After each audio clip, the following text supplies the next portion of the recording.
그동안 편안하셨습니까? 요즘 시국도 그렇고 여러 가지 이상한 병 때문에 고초가 심하신데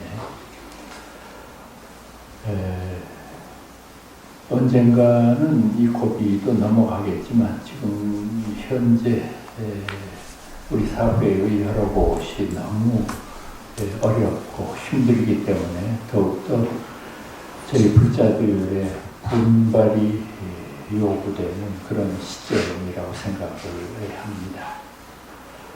그래서 오늘은 지금 현재 벌어지고 있는 이 잘못된 상황들에 대해서 미리 그것을 예견하셨던 부처님의 말씀에 의해서 그 해결책과 지금 현재의 진행된 상황을 점검해 보도록 하겠습니다.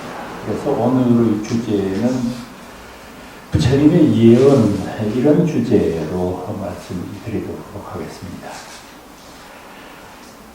사실 부처님은 2500년 전의 사람이기 때문에 오늘날 이와 같은 일이 있을 거라고 하는 예견을 했다고 하는 것은 참 놀라운 일인데, 동시에 그것은 그분이 인류의 역사상 가장 위대했던 선각자이시니만큼 당연히 또 그런 정도의 예비나 관심은 있었으리라고 생각합니다. 부처님이 이 시대의 이 어려운 일을 예언하신 가장 구체적인 것을 우리가 뭐라고 부르느냐는 오탁악세라고 부릅니다. 아마 여러분들 불교 공부하시면서 간혹 가다가 그런 말씀들은 들어보셨을 거예요. 구체적으로 그 5가지가 뭔지 하는 것까지는 다 모르신다고 하더라도 오탁악세, 5가지가 더러워지는 악랄한 세상이 전개될 것이다 라고 하는 그런 뜻으로 말씀을 하신 건데, 여기에서 탁이라고 번역을 한 것은 인도말의 원어는 스카야라고 하는 언어인데, 그 원어를 이제 중국 사람들이 탁이라고 하는 말로 옮겼는데, 지금 그 인도말 원어가 물론 더럽다고 하는 의미가 포함이 되어 있기는 하지만은 원래 뜻은 뭐냐 하면은 더러움에 빠져들다, 또 잘못된 것에 수렁에 빠진다, 이런 의미예요. 그래서 탁자도 물론 좋지만 만약에 제가 번역을 한다면은 오연이라고 번역하겠어요. 그 뜻 자체가 더러움에 빠져들어가는 것을 상징하기 때문에 염자가 저는 맞다고 생각하는데, 옛날에 선생님들 한 걸 다시 이렇게 토를 달 생각은 없는데, 원래의 뜻은 그렇다 이 말입니다. 이제 5가지로 이 세상이 악과 더러움에 물드는데, 그 5가지가 뭘까? 첫 번째는 겁탁이라고 하는 것이 있습니다. 이 겁이라는 말은 우리 불교에서 쓰는 오랜 세월을 가리키는 말이거든요. 인도말 칼파라고 하는 말을 옮겨서 쓴 건데, 그러니까 겁탁이라고 하는 것은 우리가 살고 있는 지금 이 시대가 아주 악랄하고 더러움에 빠져드는 그런 것을 겁탁이라고 얘기를 한 거고, 그 다음에 이제 명탁이라는 게 있는데, 그건 목숨 명자를 썼기 때문에 사람들의 수명이 매우 짧아진다라고 하는 건데, 이 수명은 그동안의 통계를 보면 상당히 그 부침을 많이 했습니다. 좀 오래 살 때도 있었고 형편없이 짧게 살 때도 있었고, 그래서 저희들이 옛날에 그런 통계가 있었겠습니까마는 그 간혹 가다가 고려시대 때의 시인들이 부르는 노래의 가사에는 무슨 표현이 나오느냐면 인생 40 그런 말이 가끔 나와요. 그러니까 고려시대까지는 평균 수명이 40세를 넘지 못했다는 걸 알 수 있어요. 인생이 40년이다 이렇게 이제 표현하는 걸로 봐서 그렇습니다. 그리고 이 조선시대에도 그런 것이 개선됐다고 보기는 어려울 거예요. 갈수록 더 그 나쁜 일들이 생기고 했기 때문에 크게 그 수명이 연장될 것 같지는 않고, 더구나 부처님 당시는 2500년 전이니까 그때는 아마 인간의 수명이 30년을 넘지 못했을 거예요. 그래서 굉장히 이제 우리가 지금 생각하는 기준과는 낮은 것인데, 지금 자꾸들 의학이 발달을 하고 사람들이 위생관리련이 점차 개선되고 하기 때문에 100년을 살 수 있다. 심지어는 120년까지도 갈 수 있다. 이제 이런 그 주창들이 많이 나오는데, 그것은 옳지 못한 판단이라는 거예요. 굉장히 사람들의 수명이 지금 늘어난 것만은 사실이지만은 100년, 120년 이렇게 갈 수는 없다. 자꾸 이것은 줄어들 것이다. 그래서 명탁이라는 말씀을 하셨고요. 그 다음에 이제 견탁이라는 게 이제 볼견자입니다.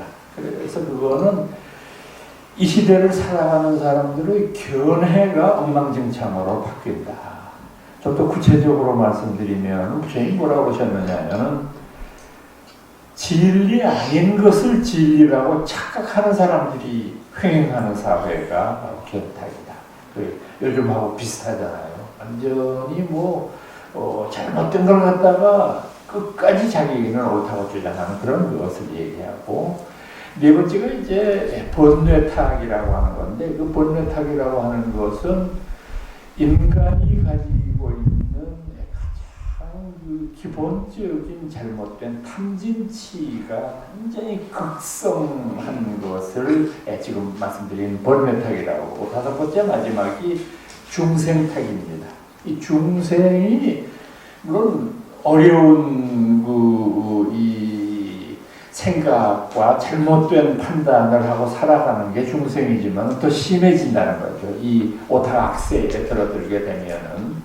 그러면 이제 여기에서 다섯 가지가 다 중요하겠지만은, 저는 그 중에서 가장 그 핵심이 되는 것은 견탁과 겁탁이라고 생각을 해요. 그러니까 이제 견이라는 게 조금 전에 제가 그 견해가 자꾸 바뀌는 것, 잘못된 판단을 진실이라고 잘못 생각하는 그런 일이라고 말씀드리지 않았어요. 근데 이제 이것이 요즘 우리 시대에 비유해 보면은 여러분들이 조금 착각하고 계시는 게 있는 거나, 또는 이 모든 것을 봤을 때 보수와 진보의 싸움이다. 여러분들 그렇게 생각하시는 분들이 참 많은데 전혀 그렇지가 않아요. 지금 현재 벌어지고 있는 상황은 왜 제가 감히 자신 있게 그렇게 말씀드릴 수 있느냐 하면은,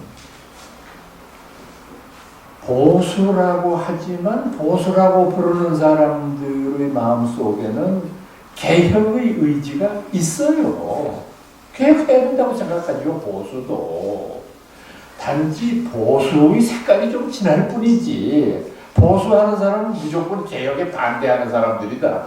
그거는 편가르게 하는 사람들의 논리지 전혀 옳지가 못해요. 또 개혁을 얘기하는 사람들도 개혁 그러는데 그 가슴 속에는 언제나 보수의 아이디어가 깃들어져 있어요. 그러니까 요즘 우리가 이렇게 보면은 아주 유행하는 말들이 많아요. 이상한 말들이. 저는 그런 거 다 싫어하는데 386이니 무슨 7080이니 무슨 이상스러운 말들이 많이 나오는데, 제가 그 말들을 왜 싫어하느냐 하면은, 그 말들의 첫째 조건은 뭐냐면 대학을 나왔다고 하는 기준이 있어요. 나이가 몇 년도에 대학을 갔고 무슨 어쩌고 하는 게 기준이 됐으니까, 대한민국에 대학 간 사람도 있지만 대학 안 간 사람도 있는데, 대학 안 간 사람의 입장에서 보면은 일단 그런 논의에서 제외가 되잖아요. 뭐 때문에 그런 남을 아프게 하는 그런 말들을 만들어내는지 좀 이해가 안 되는데, 어떻게 되건 간에 아주 개혁 중에 개혁이라고 하는 사람도 늘 보수적인 마인드를 가지고 있어요. 그래서 여러분들이 분명히 지금 아셔야 되는 게 뭐냐면 20세기까지만 하면 뭐 불과 지금 20년 전입니다만 그때까지만 해도 인간과 인간 사이의 갈등은 뭐냐면 선과 악의 싸움이었어요. 근데 지금은 어떤 게 선이고 어떤 게 악인지 불분명해요. 왜냐하면 어떤 경우에는 선이고 어떤 경우에는 악인 경우가 많거든요. 그러니까 이거를 퍼센테이지를 따져가지고 선이 51%면 선이라고 하고 악이 51%면 악이라고 이렇게 말할 수 없잖아요. 그래서 요즘에는 윤리학자들이 무슨 말을 쓰느냐면 이제 더 이상 현대사회에는 선과 악의 대결이 아니라 선과 선의 대결, 악과 악의 대결이에요. 그러니까 선과 선의 대결이라는 말은 뭐냐면 어느 편이 선에 더 가까우냐. 그리고 역시 착한 사람이기는 한데 좀 덜 떨어지는 이런 사람들 간의 싸움이고 악도 아주 지독한 악질하고 악질이면서도 조금 착한 면이 많이 있는 악당하고 이렇게 싸우는 거예요. 그러니까 이게 옛날 우리가 생각했던 것처럼 딱 두 모 자르듯이 선과 악의 대결은 더 이상 없는 거예요. 그렇게 지금 우리 시대를 살아가는 사람들은 보수니 개혁이냐는 그런 평가하기조차가 틀린 거예요. 이런 것들도 전부 정치하는 사람들이 자기들에게 유리하게 해석하고 자기들 편은 옳고 상대방은 잘못되었다고 하는 것을 강조하기 위해서 만들어낸 용어에 불과한 것이지 실제로는 그렇지 않다고 하는 걸 먼저 전제해야 돼요. 그리고 이제 아무래도 이제 저희 삼보법회는 연만하신 분들이 많고 그러니까 지금의 분류로 보면은 대개 보수 꼴통이 많은 걸로 짐작이 되는데 또 그렇다고 하더라도 아까 말씀드렸던 대로 반드시 그렇지만 이제 아는 것인데 지금 우리가 이 문제를 부처님이 말씀하신 이 오타각세를 해결하기 위해서는 우리 사회의 지나온 몇백 년 동안의 발전 과정을 눈여겨볼 필요가 있어요. 우리 사회가 지금 현재 어느 시점에 와 있느냐 하는 걸 여러분들이 잘 인식을 하셔야 돼요. 왜냐하면은 불교가 아무리 위대하고 훌륭하다고 할지라도 그 시대의 정신을 거스를 수는 없어요. 그 시대의 정신 속에 불교도 있습니다. 그리고 지금 말씀드린 대로 이 시대 정신이 잘못되었으면 그걸 올바른 길로 이끌어야 될 것이고 잘 되었다고 한다면 그거를 더 잘된 길로 이끌어야 되는 게 불교이기 때문에 시대 정신을 잘 이해해야 되는데 이 경제적인 관점으로만 말씀드리면은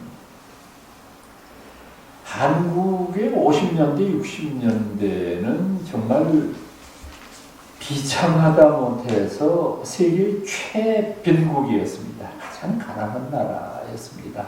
그러니까 정말 우리가 먹고 사는 것을 걱정해야 되고 먹고 돌았으면 먹을 것이 없는 그런 참 최악의 빈곤 국가였는데 그건 그럴 수밖에 없는 것이 일제 36년을 수탈을 당했는데 해방이 되자마자 5년이 채 안 돼가지고 6.25 전쟁이 났으니까 이건 뭐 어떤 사회라고 할지라도 그 사회가 정상 기능을 할 수가 없잖아요.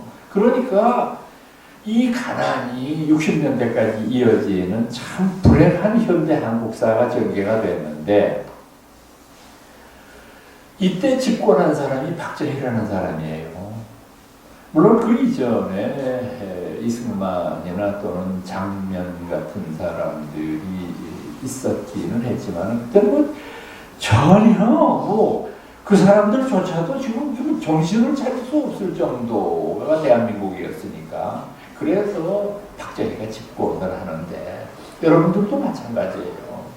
여러분들이 박정희라면 어떻게 하면 되겠느냐 도대체. 우선 지도자는 3천만 국민들을 먹여 살려야 돼요. 지금 뭐 뭐 이데올로기고 뭐 다 필요 없어요. 지금 우선 먹고 살아야 되잖아. 근데 대한민국 백성들은 그 정도의 박정희가 당했던 시대에는 아무리 앞날을 봐도 먹고 살 길이 없어요. 자, 한번 생각을 해보세요. 땅은 손톱만 해요. 좁기가, 작기가. 그나마 반으로 잘라졌어요. 그래, 여기서 뭐 나오는 게 있어야 뭘 밥을 해 먹을 거 아니에요. 쌀도 부족해. 부존 자원도 없어. 유일하게 나오는 거는 영월에서 석탄이 조금 나온 거밖에 없어. 아무것도 없어. 땅속 바다가 뭐도 없고. 다른 나라들 가난하다고 해도 석유 나오잖아요. 사탕수수 나오잖아요. 고무 나오잖아요. 이두저도 안 나오면 커피라도 나오잖아. 근데 이놈의 땅은 뭐 아무것도 나오는 게 없어요. 거기다가 이 좁은 땅에 3천만 명이 모여서 바글바글 거리고 사니까 범죄율은 굉장히 높고 가난하니까 방법이 없잖아요. 그러니까 박정희가 어떻게 하면은 우리 백성들이 굶지 않을 수 있겠는가. 그런데 이 어려운 와중에서도 한국에 장점이 있어요. 박정희가 생각해 보니까 어떤 장점이 있느냐. 우선 교육열이 무지하게 높아. 그러니까 그 과정 속에 대학 나온 놈이 백수로 그냥 방금 놀고 있는 거야. 다방에 가서 그냥 놀고 뭐 이러는데 뭐 머릿속에 등게 많은 놈들이 참 많아. 근데 아무 할 일이 없어. 빌빌거리고 있어. 어저께 대학을 보고 우골탑이라고 그래요. 대학이 논밭 팔고 거기에서 추수 나온 거를 다 아들 딸한테 밀어붙여가지고 우골탑이라고 그게 소 뼈 가지고 세운 데가 지성의 전당이라고 어저께 그런 말까지 나와요. 이 자원을 잘 이용할 수 있는 방법이 없을까. 그 다음에 워낙 가난하니까 노동력이 무지하게 싸. 노동력 임금은커녕 밥만 먹여주면 하겠다는 놈이 수두룩해. 자, 이 두 가지를 살리면 어쩌면 한국이 먹고 살 수도 있을런지 모르겠다. 그리고 여러분 생각해 보세요. 부전 자원 없고 유휴 인력은 많고 교육열은 높아서 곧그 아주 인텔리들이 많을 경우는 할 수 있는 방법은 하나밖에 없어요. 수출밖에 없어요. 그러니까 외국에서 원자재를 수입해다가 그놈을 가지고 조금 워낙 인력이 싸니까 조금 가공을 해서 다시 되팔면 이게 돈이 될 수 있거든요.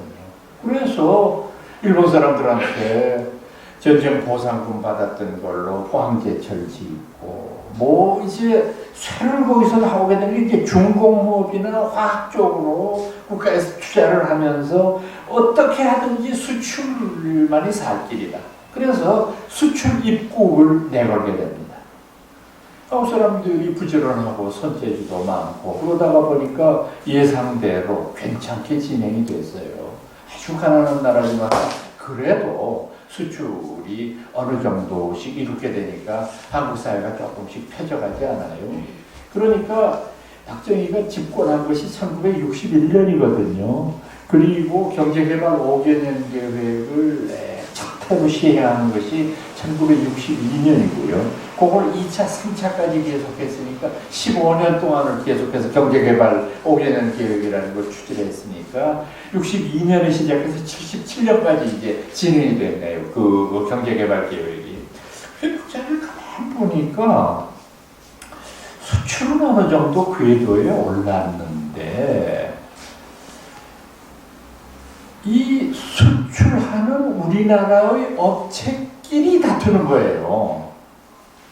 이게 이래서는 안 되는데, 근데 사람이 뭐 조국을 위해서 내가 뭐 저쪽 회사에 양보하고 그건 말이 안 되잖아요, 그거는. 그럼 이걸 좀 제도적으로 어떻게 보완을 해야 되느냐. 재벌을 만들기로 결정을 했어요. 당신 스스로가 그런 결정을 했어요. 그러니까 싸우는 게 없는 거를 재벌이라고 하는 쪽에서 한 재벌이 자동차도 만들고 가전제품도 만들고 농산품도 만들고 그냥 문어발식으로 여러 개로 싸울 일이 없죠. 지가 하고 보니까. 그 작은 것들을 그쪽에서 흡수해서 하고 이렇게 해서 몇 개의 굵직한 재벌들을 키워서 정말 박정희가 원하는 대로 엄청난 수출이 가능하게 됐는데 박정희가 모르는 게 있어요. 그건 뭐냐? 자본주의 사회에서의 돈은 권력을 마음대로 움직일 수 있다고 하는 걸 몰랐어요. 이 양반이. 그걸 왜 몰랐냐? 그 사람도 사람이잖아요. 돈의 위력이 뭔지를 몰랐다고. 그러니까 처음에는 단순했지. 재벌 몇 개 육성하고 그 다음에는 재벌 총수 불러다가 따구매 때 때리면 다 될 줄 알았지. 참만의 말씀이에요. 돈의 위력이라고 하는 거지.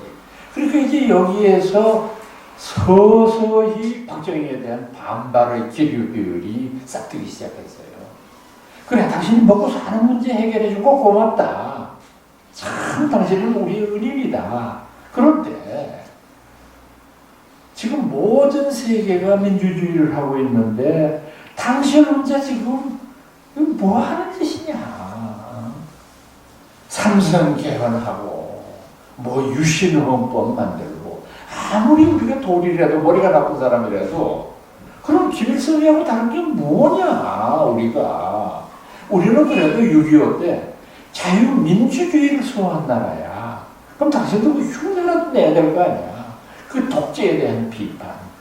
그 다음에 아까 말씀드렸던 재벌 육성에 따른 우리나라의 몇 대 재벌이 대한민국의 경제를 좌지우지하니까 대부분의 중소기업들은 거기 종속될 수밖에 없는 기형적인 경제구조. 이거 잘못된 거 아니냐.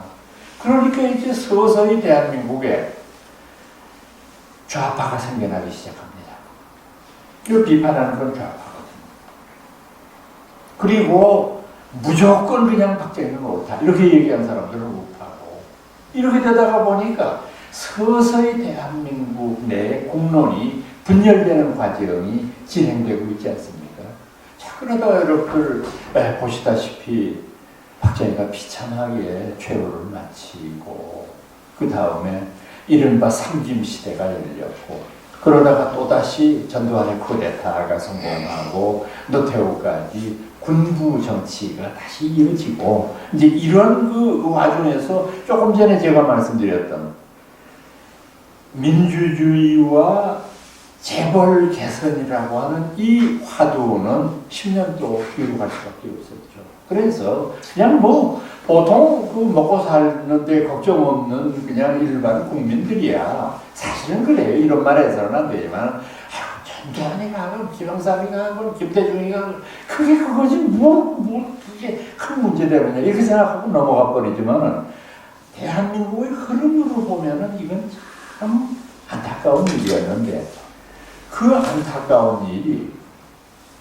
김대중과 노무현의 집권으로 참 절반 이상이 해소가 됐어요. 이것도 참 대한민국의 행운 중의 행운이에요.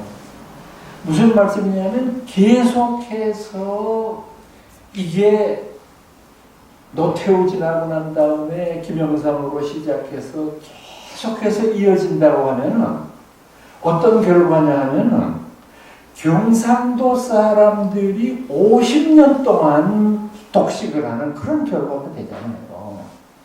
그럼 전라도 사람들은 뭐냐고. 우리가 전라도의 한이라는 말을 하는데 그건 나쁜 게 아니에요. 아니 어느 누구든지 자기 고향에 대한 애틋함이 있고 그 고향이 발전되기를 바라는데 이게 뭐 그 반세기를 경상도 사람들이 독식을 하고 있으니 그것도 TK, PK가 사이좋게 나눠가면서 다 해쳐먹어? 이게 뭐냐고 이게 나라가. 그런데 이 두 분이 집권함으로써 그 사람들의 한을 풀 수 있잖아요. 이게 얼마나 행운이에요. 그래서 이제는 이제 전라도에서도 뭐 한 10년 해보니까 감성적으로는 기분이 좋은데 현실적으로 좋아지는 게 하나도 없어. 현실적으로 그렇잖아요. 아니 김대중이가 됐다고 대구 부산에 가가지고 경상도 사람들 총으로 쏴 죽였습니까? 못하잖아. 노무현이 됐다고 나라 통틀어 들어가지고 김정일이한테 갖다 바쳤습니까? 못하잖아. 그러니까 이건 어디까지나 감정적인 문제지 이성적인 문제는 아니에요. 어느 쪽 사람이 대통령이 되느냐 하는 문제는 여기까지 우리가 성숙해졌어요.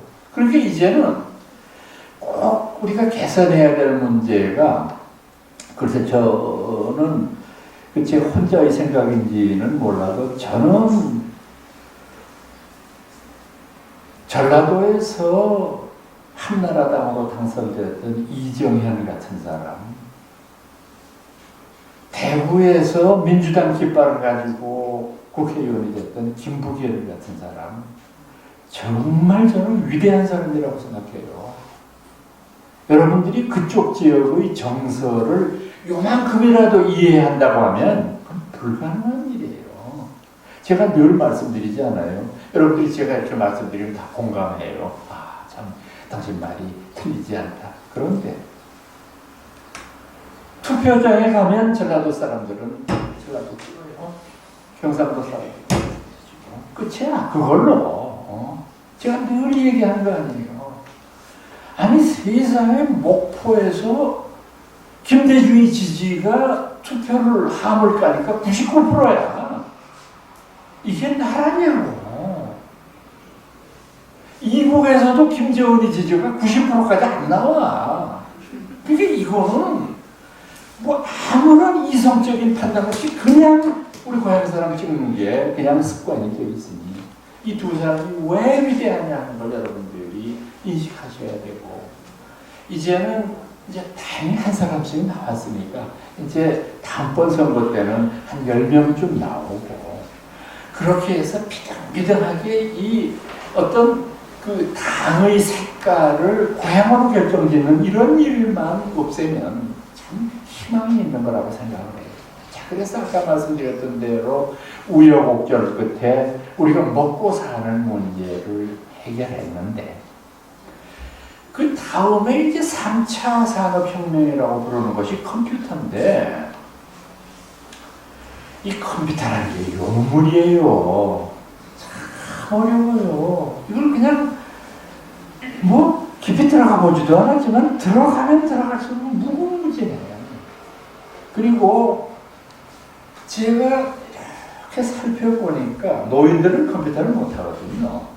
이제 이 못하는 거를 부끄럽게 생각할 필요는 없어요. 왜 그러냐면은 우리는 이미 기성화가 돼가지고 딱딱하게 머리가 굳은 상황의 컴퓨터가 나왔거든요. 그러니까 지금 젊은 사람들은 태어나면서부터 컴퓨터 옆에서 태어났으니까 세대가 다르니까 이거는 어려운데, 대신 이제 우리가 그거를 배워나가지 않으면 현실적으로 불편하니까 할 수 없이 배워나가는데, 제가 아까 말씀드린 대로 참 어려운 게 이 노인들 중에서도 자기가 이 컴퓨터를 잘한다고 착각하는 분들이 많은데, 제가 보니까 핸드폰으로 문자 보낼 줄 알고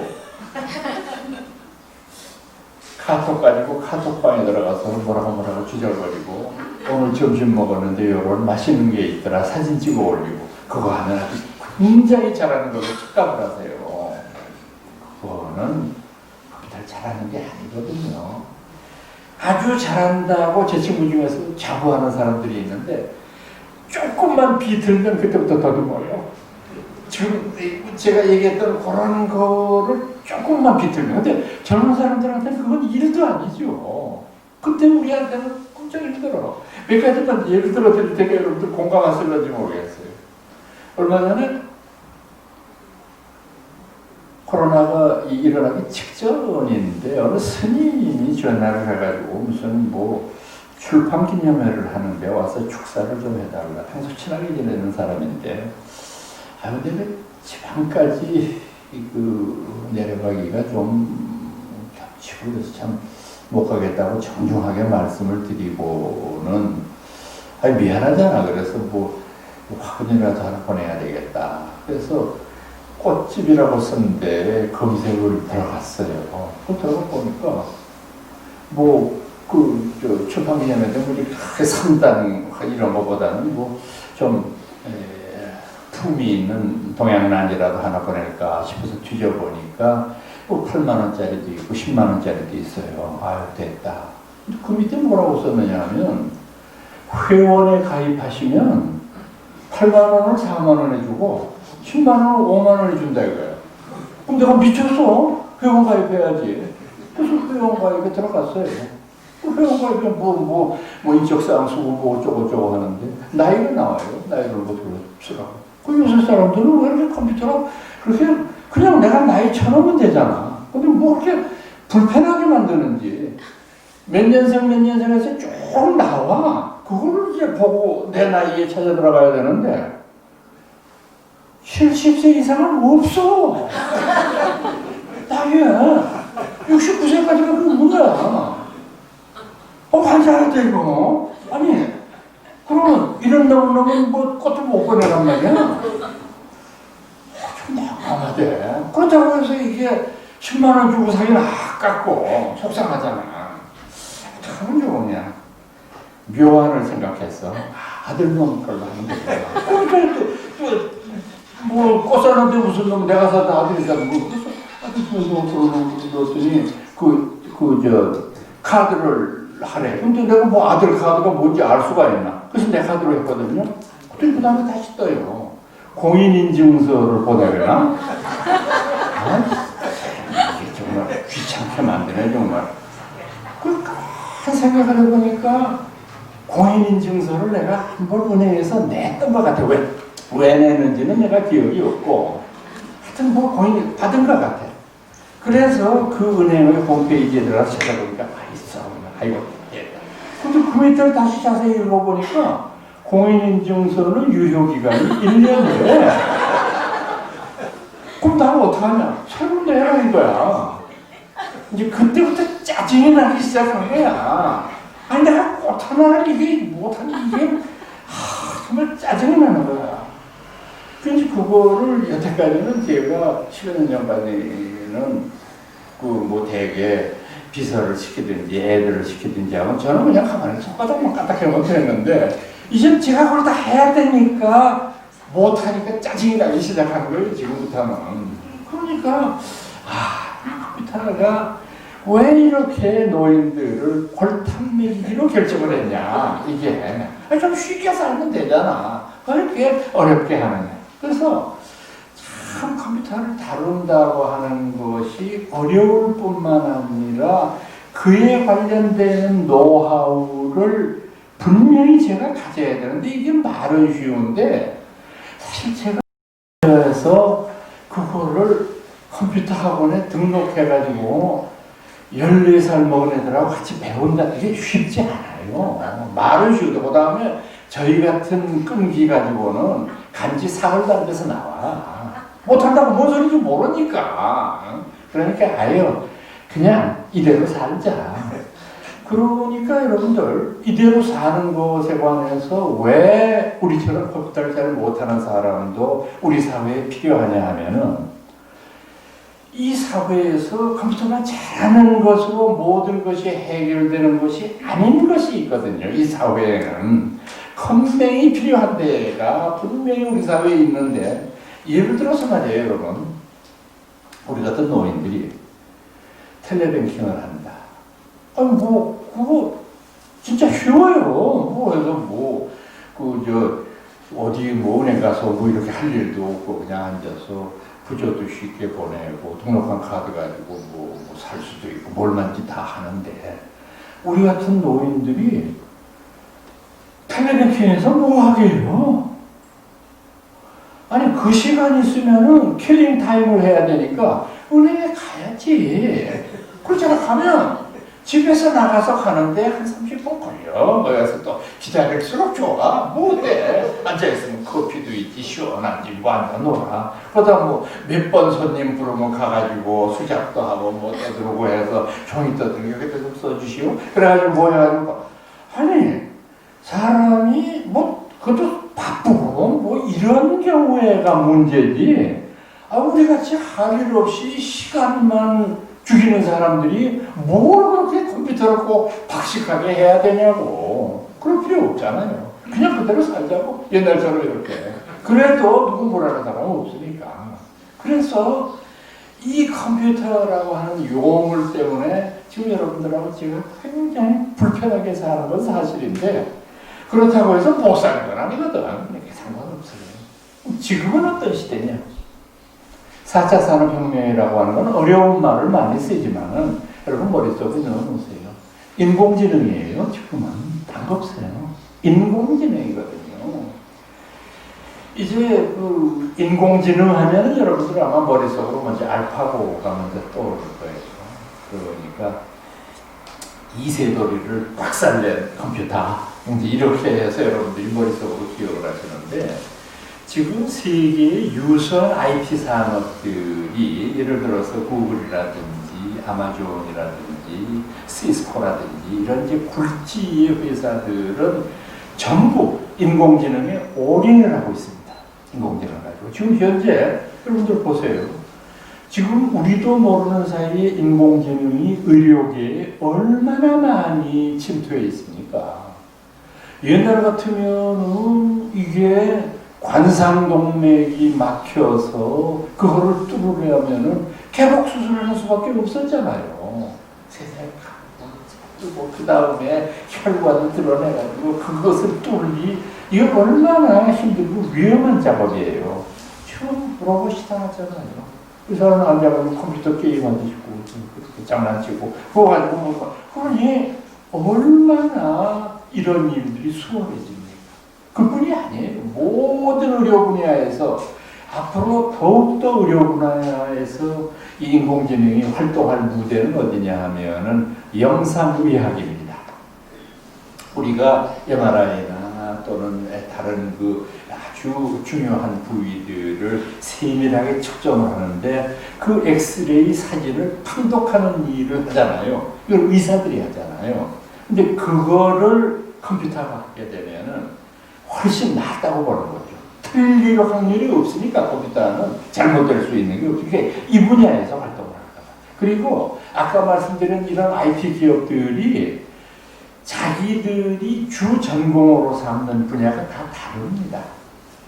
그래서 이제 오늘 한 가지만 말씀을 드리면은 시스코 같은 회사는 인공지능을 주로 어느 쪽에 쓰느냐 하면은 대학의 교수나 조교를 로봇으로 내보내는 이제 이런 일들을 이 사람들이 하고 있는데, 참 이런 일들을 보면 정말 인공지능이 이렇게 발전할 수 있을까 하는 생각을 갖게 되는데, 이 사람들이 착안한 건 뭐냐면 미국도 그렇고 한국도 그렇고 이제 실제로 대학 들어가면은 참 뭐 건물도 크고 뭐 재미있고 그냥 술 담배 마음대로 먹어도 되고 재미있는데, 조금 지나다가 보면 영 이상하게 모를 말들이 많아요. 대학에 들어가면은 보면은 아니 140학점이 졸업학점인데 그 학점을 다 이수하지 못하면 졸업을 못한다. 그 말까지는 알아듣겠어요. 그 말까지는 알아듣는데 1학년 처음 들어간 학생들한테 오리엔테이션 시간에 가르치는 게 너무 어려워. 필수를 몇 과목에 몇 학점, 선택을 몇 과목. 그 다음에 너 만약에 중고등학교에 선생님이 하고 싶으면 교직 과목을 또 이와 별도로 몇 과목을 해서 전체는 21학점을 넘지 않도록 하고, 이건 어떻게 해야 된다. 그리고 수천 강좌가 뜨는데 어떤 놈이 이제 할 수가 있어야지. 강좌 제목만 가지고 고르려니 이게 무슨 우리가 점치는 것도 아니고 미치겠어. 그러면 이제 조교 선생한테 부탁을 할 수밖에 없는데, 숫자가 많은 학과에서는 조교 선생이 담당하는 학생들이 1학년이 80명, 120명 이런데 언제 나한테까지 순서가 오냐고. 그래가지고 학교 당국에다가 나 좀 살려주시오 그랬더니 조교 선생님이 바빠서 그랬는지 대답이 왔어요. 당신 무슨 과입니까? 그리고 전공은 뭘 하려고 그럽니까? 그래서 이제 전공해가지고 다 과에서도 세부 전공으로 다 들어가게 되니까 1학년 때부터 결정을 해서 지도교수를 결정해 놓는 게 편하거든요. 앞으로의 4년 생활이. 그래서 전공 이걸 하려고 합니다. 그랬더니 딱 3가지의 솔루션이 나와요. 딱 거기서 이건 이렇게 하는데 이런 장점이 있고 단점이 있고, 두 번째 내가 제안하는 것은 전공은 오히려 2, 3, 4학년 때 하고 지금은 교양과목 위주로 하자. 왜냐하면 교양과목이 점수 따기는 쉬우니까. 3화는 이런 것이 있다. 이건 정말 아주 제법 이뻐. 그래서 좋겠다. 딱 하나 선택을 했어요. 그래서 이제 고방 들어가니까 이제 고치기가 다 없어지게 됐죠. 그런데 대학에서 처음 치는 중간고사 시간이 돌아왔는데 교수마다 이게 다 다르기 때문에 어떻게 공부를 해야 되는지 모르겠어요. 고등학교 때까지는 공부하는 게 아주 쉬웠어요. 달달 외우면 됐어요.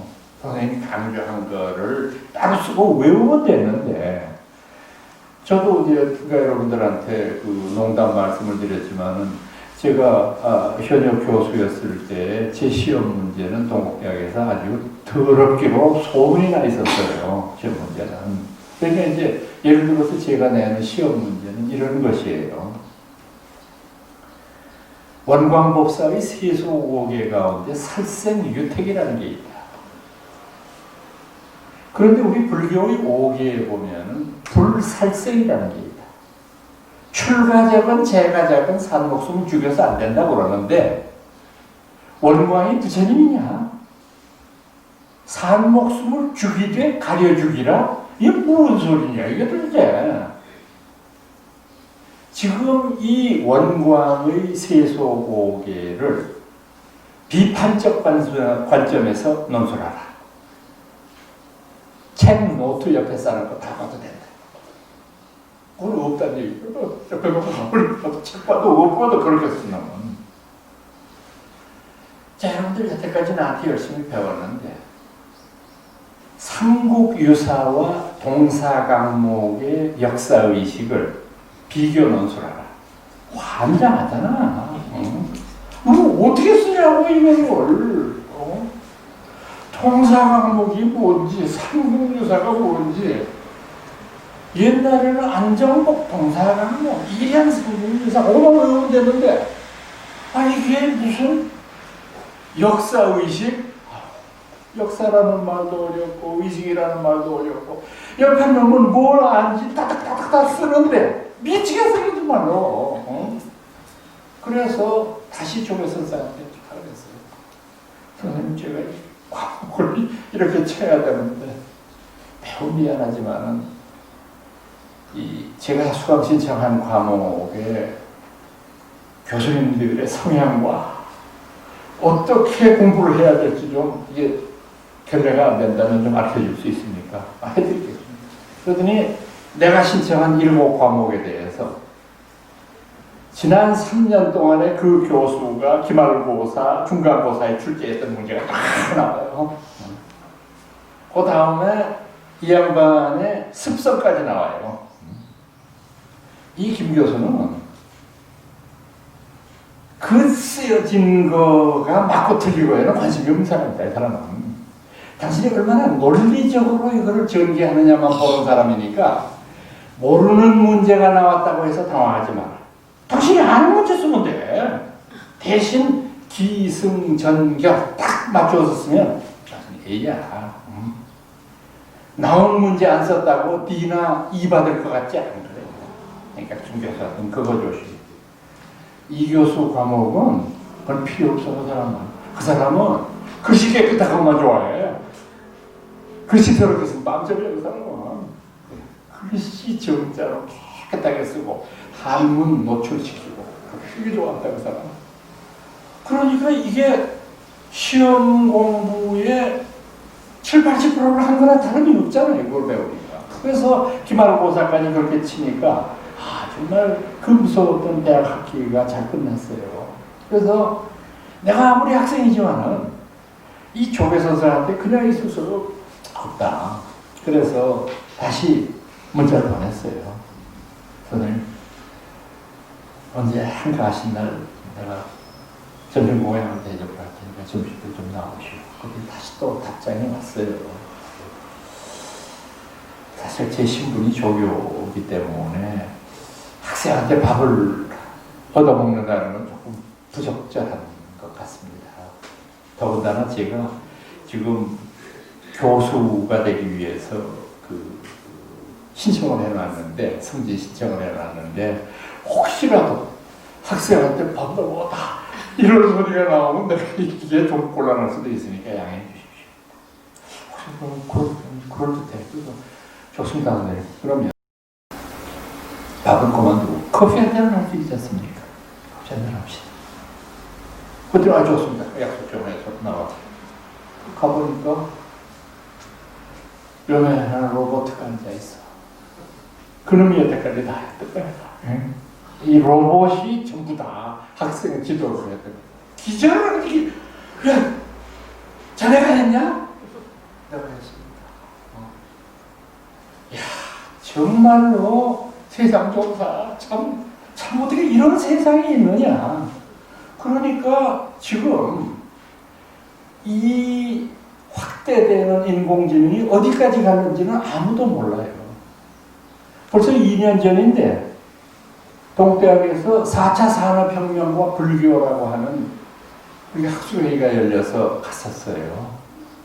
4차 산업혁명이라는 걸 잘 모르지만은 우리 불교도 변해야 되니까 어떻게 해야 되겠느냐. 그걸 갔더니 아주 교수들 사이에 재미있는 이 질문들이 많더라고. 전공한 공대 교수들이 인공지능에 대해서 발표를 하는데 그때 이미 로버트 스님이 나왔을 때거든요. 2년 전에. 그래서 중국에서 개발한 스님이 있고 독일에서 개발한 스님이 있어요. 두 분이. 근데 그 질문 중에 어떤 분이 그렇게 질문하더라고요. 인공지능 로봇도 선불합니까? 참 까다롭대. 그냥 된다 안 된다 이렇게 대답할 성격이 이게 아니잖아요. 진짜 어울리더라고. 내가 한참을 하는데 하여튼 어려운 말을 다 했는데 결론은 할 수 있다예요. 로봇도 선불할 수 있다. 또 어떤 분은 로봇 스님도 계율을 어기고 환속할 수 있습니까? 참 이것도 로봇인데 그거 안 할 것 같은데 해답은 할 수 있다는 걸로 나와요. 그러니까 이런 것들을 보면서 정말 우리가 지금 살고 있는 이 4차 산업혁명 시대라고 하는 것이 얼마나 절실히 어려운 거고 복잡하냐 하는 것을 저희들이 깨달을 수 있었어요. 그래서 이런 시대에 적응하는 불교가 되기 위해서 노력해야 되겠다. 제가 아까 중요한 오탁학세 중에 겁탁이라는 얘기를 했는데 그 겁탁에서 우리가 살고 있는 시절이 어지러워진다고 그러는데 부처님이 어지러워지는 조건을 3가지를 말씀하셨어요. 첫 번째가 뭐냐면 원문은 도병, 칼도자하고 병사라고 할 때 쓰는 병자, 도병. 그러니까 전쟁이죠. 제일 어렵게 하는 것은 전쟁입니다. 두 번째가 뭐냐면은 질병이에요. 지금 이 바이러스예요. 질병이에요. 세 번째가 기아예요.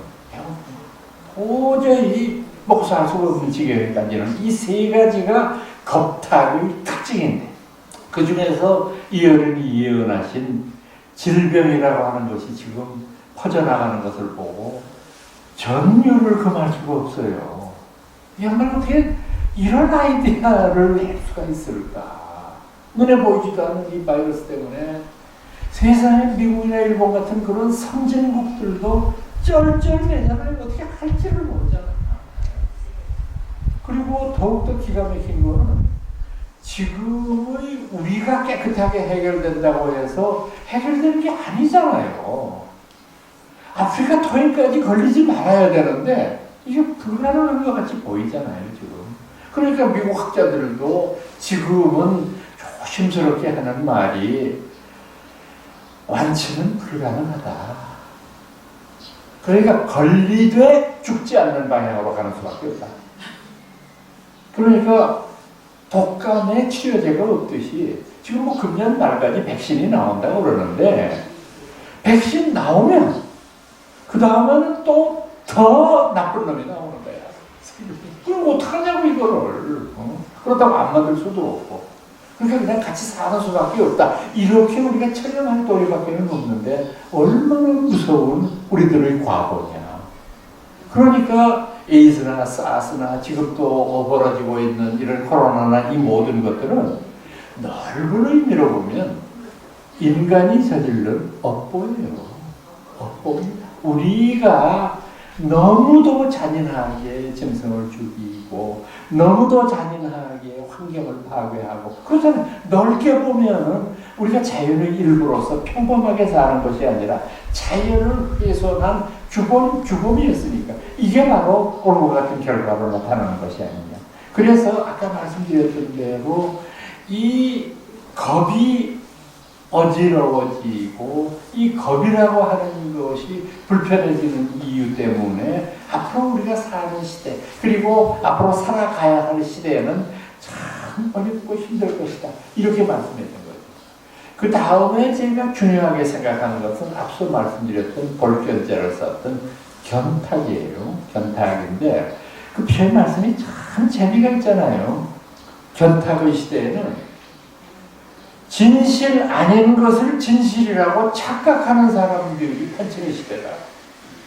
꼭 지금 우리 시대 보고 하는 것 같지 않아요? 이렇게 보면은.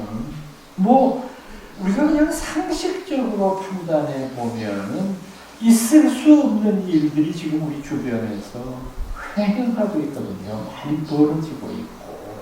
그러니까 여기에서 진실을 말할 수 있는 용기와 거기에서 한 걸음 더 나아가서 우리 불자들 모두가 진실에 공감할 수 있는 그런 어떤 하나의 마음가짐을 지녀야 되는 건 아니냐.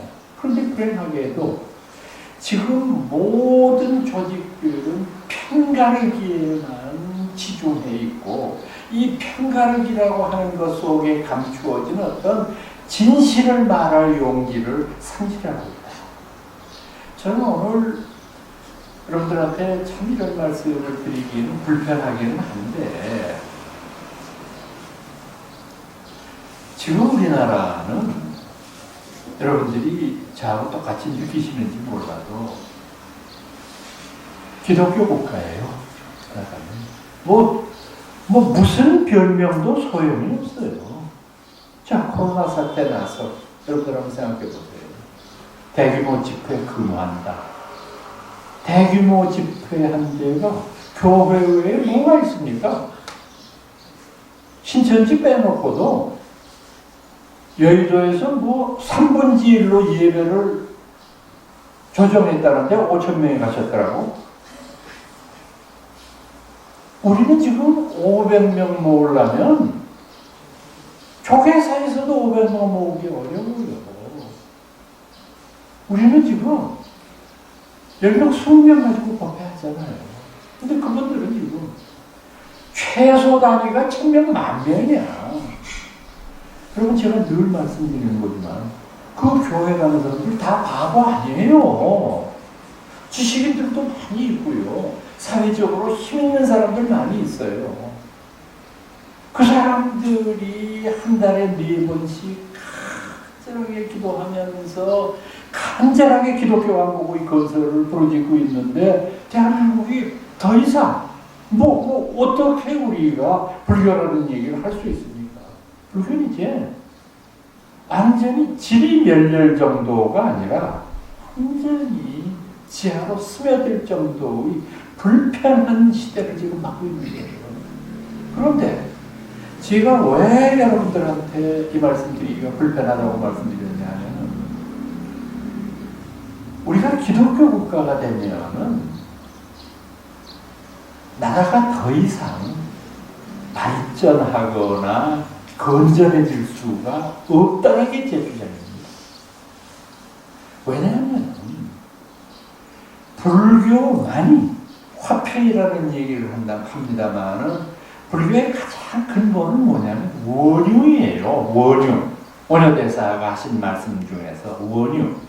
적도 품에 끌어안고 그 다음에 나와 다른 견해를 가진 사람도 끌어안아서 이 모든 것이 하나의 목표를 향해서 나아갈 수 있도록 그런 사회를 구축하는 것이 불교의 목표예요.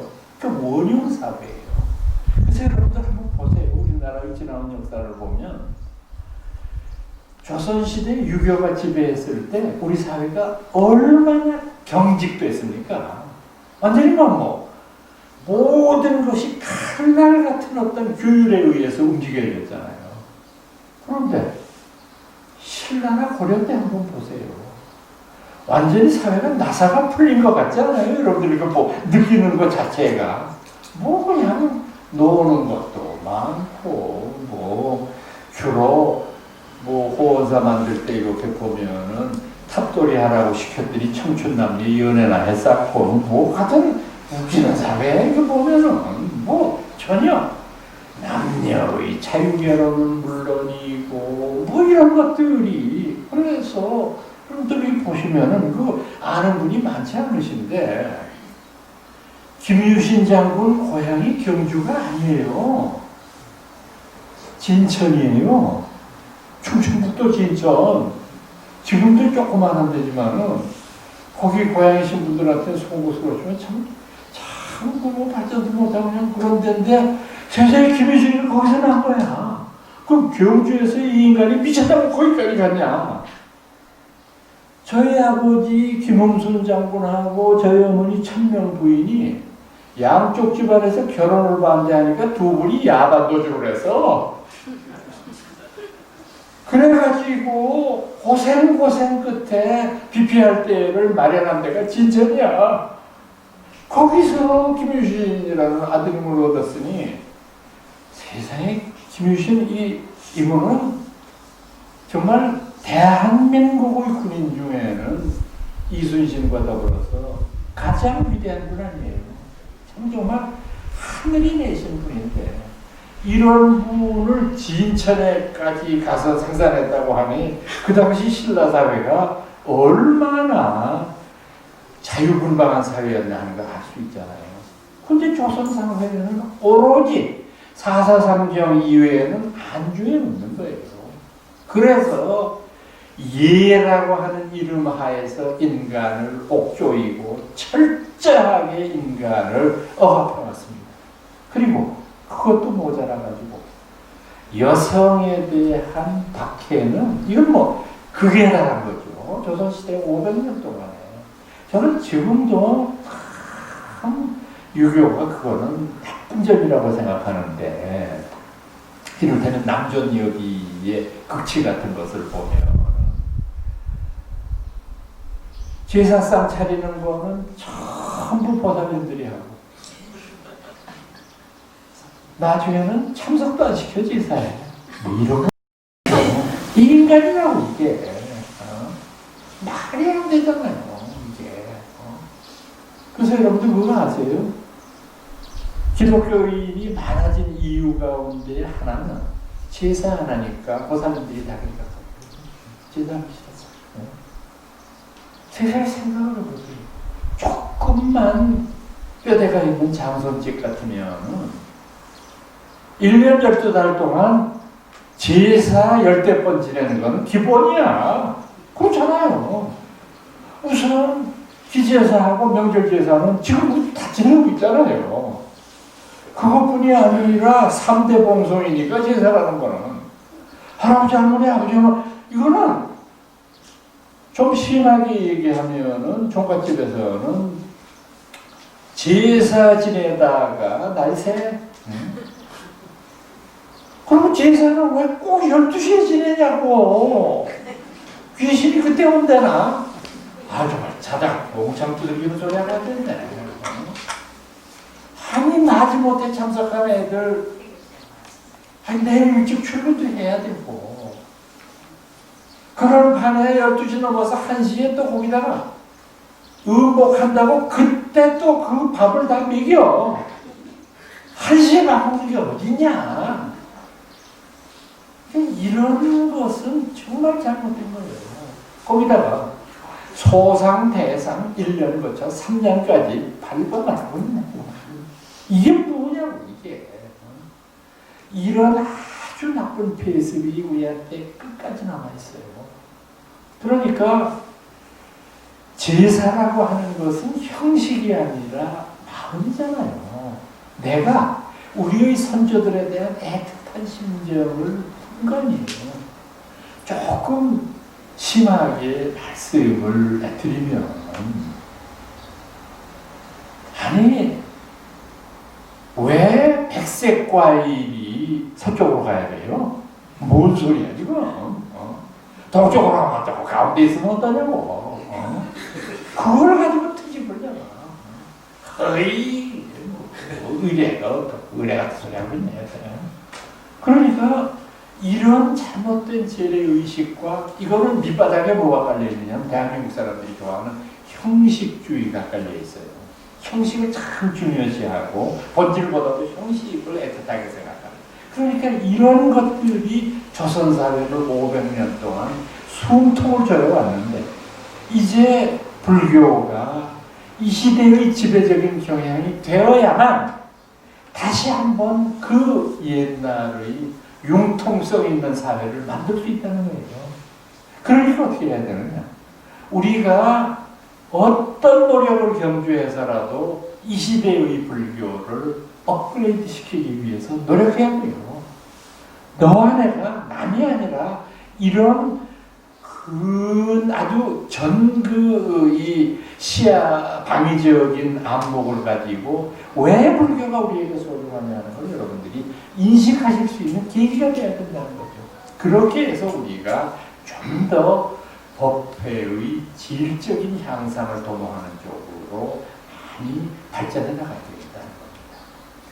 오늘 여러분들한테 제가 오타각세를 주제로 말씀을 드렸는데, 사실 이 오타각세라고 하는 것을 예언적인 의미로만 받아들이지 말고, 이것을 어떻게 우리가 해결해 나가야 되느냐라고 하는 것에 초점을 맞춰가지고 진행을 해가야 되는데, 여태까지 우리 불교가 너무 지나치게 점잖다 보니까 이런 시대 정신에 늘 뒤떨어져 있었어요. 그러니까 지금은 시대 정신을 불교가 앞서가야 되니까, 앞서 제가 여러분들한테 농담으로 말씀드렸던 사이버 공간에서의 불교는 어떻게 운영되어야 될까? 우리들의 지금의 신행은 어떻게 변해야 될까? 지금 우리가 고대에서 2500년 동안 진행되어 오던 불교적인 신행을 그때는 특수박수를 얻지 않느냐라고 하는 비판의식과, 거기에서 한 걸음 더 나아가서 내 양심이 부러지는 그런 쪽으로 우리들의 관심을 변경시켜 나가야 되지 않겠냐, 그런 생각을 합니다. 그런 의미에서 대한민국 최초의 제가불교 모임을 결성한 삼보법회는 참 역사적인 의미가 있다고 생각합니다. 여러분들이 그 점은 자부심을 느껴도 괜찮다고 생각합니다. 앞으로는 더욱더 이런 일들을 발전시켜 나가는 수준 높은 삼보법회가 되기를 중심으로 기원합니다. 오늘 여러분들한테 파일을 맞아가지고 부처님의 예언이라고 하는 주제로 말씀을 드렸고, 오늘 경사스러운 날이니까 다들 관불 행사 참여하셔서 좋은 공덕 쌓으시기를 바랍니다. 고맙습니다.